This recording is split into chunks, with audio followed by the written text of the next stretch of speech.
এবার জেল থেকে বের হইতেছে মুকেশ আম্বানির ছেলে প্লাস্টিক আম্বানি।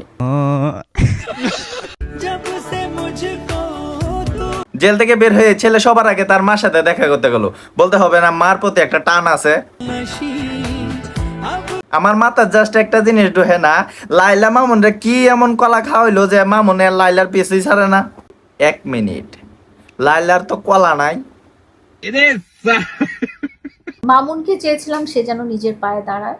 ও খালাম্মা, শুধু আপনি একলা না, সব মায়েরাই চা তাদের সন্তানরা যেন একদিন নিজের পায়ে দাঁড়ায়, সফলতার দেখা পায়।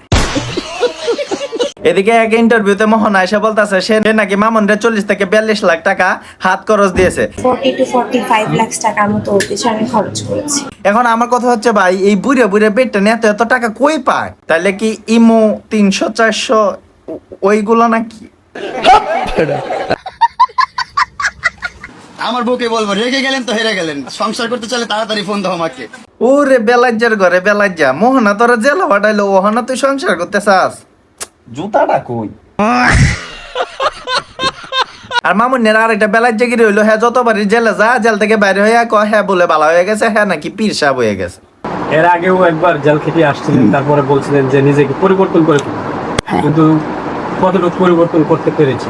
সাংবাদিকও কম পংটা না, যে মামুন্যা কইছে হ্যাঁ জেল থেকে বাইরে হয়ে হ্যাঁ ভালো হয়ে যাবো, তখনই হ্যাঁ প্রশ্ন করে দিছে যে আগের বারও তো জেল থেকে বের হয়ে বলছিলেন যে আপনি ভালো হয়ে যাবেন, কই আপনি তো ভালো হইলেন না।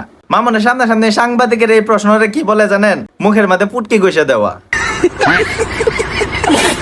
মাকে যদি এক সাইডে রাখা হয়, আপনার স্ত্রীকে যদি এক সাইডে রাখা হয়, আপনার কাকে বেছে নেবেন?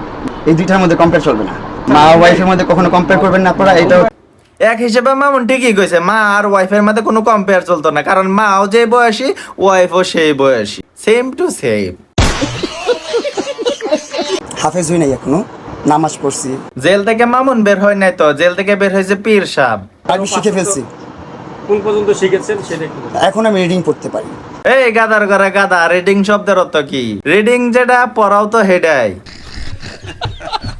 হাফেজ হই নাই এখনো, নামাজ পড়ছি টাইম টু টাইম, খাওয়া দাওয়া করছি টাইম টু টাইম, ঘুমাইছি। হুজুর সাহেব, আপনার মুখের মধ্যে একটু ইকোটা কম আছে, আপনি যে মিছা কথা কইতাছেন এটা বোঝা যাইতাছে, ইকোটা একটু বাড়ায় আলন, তাহলে আর কি সত্য মনে হইব বিষয়টা।